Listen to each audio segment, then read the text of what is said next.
BRS హయాంలో ఎన్నో కొత్త పథకాలు తెచ్చామన్న మాజీ మంత్రి హరీష్ రావు ఈ రెండేళ్లలో కాంగ్రెస్ మొండి చేయి చూపించిందని విమర్శించారు. కాంగ్రెస్ పాలన ఆగమాగంగా ఉందన్నారు. కేసీఆర్ పథకాలను, మెట్రో రైలును, ఫార్మా సిటీలను రద్దు చేశారన్నారు.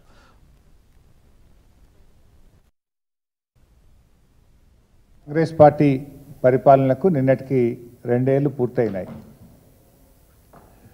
సో ముఖ్యంగా ఈ 2 ఏళ్ల పాలన ఒక్క మాటలో చెప్పాలంటే 2 ఏళ్ల మొండి చెయ్యి.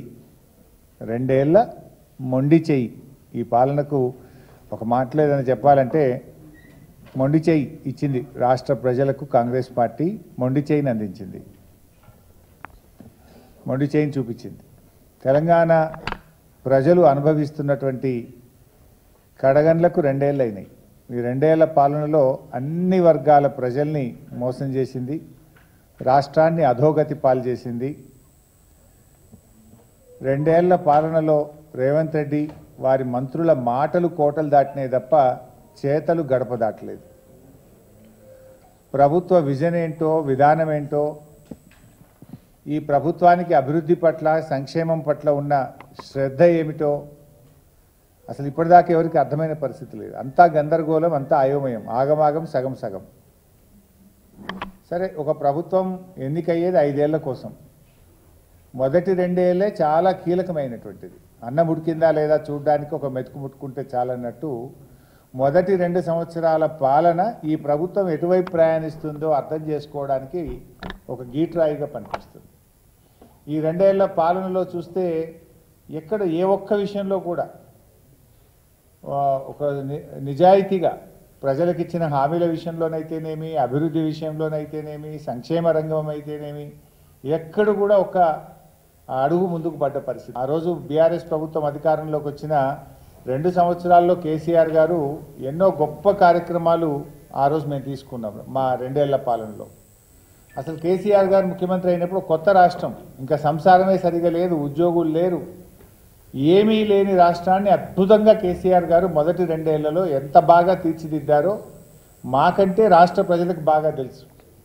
ఎందుకంటే ఆ రోజు పరిశ్రమలకు పవర్ హాలిడే, గ్రామాల్లో పొద్దుందా కరెంటే ఉండదు, వ్యవసాయానికి 3-4 గంటల కరెంటు రాదు. అటువంటి దశ నుంచి కేసీఆర్ గారు మొదటి 2 ఏళ్లలో రాష్ట్రంలో రైతులకు, పల్లెలకు, పట్టణాలకు, పరిశ్రమలకు 24 గంటల నాణ్యమైన కరెంటును మొదటి 2 ఏళ్లలో అందించింది బీఆర్ఎస్ ప్రభుత్వం. దేశానికే మార్గదర్శకంగా నిలిపిన మిషన్ భగీరథ కార్యక్రమం, ప్రతి ఇంటికి త్రాగునీరిచ్చే కార్యక్రమాన్ని మొదటి 2 ఏళ్లలో కేసీఆర్ గారు శ్రీకారం చుట్టారు. కాకతీయ కాలం నుంచి మనకు వచ్చిన వారసత్వ సంపద 44,000 చెరువులను పునరుద్ధరించే మిషన్ కాకతీయ కార్యక్రమానికి మొదటి 2 ఏళ్లలో కేసీఆర్ గారు శ్రీకారం చుట్టారు. మొదటి కేబినెట్ మీటింగ్లోనే 200 పెన్షన్ను ఇచ్చిన మాట ప్రకారంగా 5 అంతలు పెంచి 1000 రూపాయలకు పెంచింది ఆనాడు కేసీఆర్ గారి ప్రభుత్వం. ఎన్నికల్లో హామీ ఇవ్వకపోయినా, ఓట్ల కోసం చెప్పకపోయినా కళ్యాణ లక్ష్మి, షాదీ ముబారక్ కార్యక్రమాన్ని మొదటి కేబినెట్లో ఆమోదించింది కేసీఆర్ గారి ప్రభుత్వం. ఎన్నికల్లో హామీ ఇవ్వకపోయినా రేషన్ బియ్యం కోటాను 4 కేజీల నుంచి 6 కేజీలకు పెంచి గవర్నమెంట్ స్కూళ్ళు, హాస్టళ్ళు, గురుకులాల్లో సన్న బియ్యంతో అన్నం పెట్టే కార్యక్రమాన్ని రూపకల్పన చేసింది కేసీఆర్ గారి ప్రభుత్వం. వ్యవసాయాన్ని ఆధునీకరణ చేసడంలో భాగంగా ట్రాక్టర్లు, వ్యవసాయ పనిముట్లు, డ్రిప్పు, స్ప్రింక్లర్లను పెద్ద ఎత్తున అందించింది కేసీఆర్ గారి ప్రభుత్వం. ఎస్సీ ఎస్టీలకైతే 100% సబ్సిడీతో ఇచ్చారు. చిన్న సన్నకారు రైతులకు 90% సబ్సిడీతో అందించింది కేసీఆర్ గారి ప్రభుత్వం.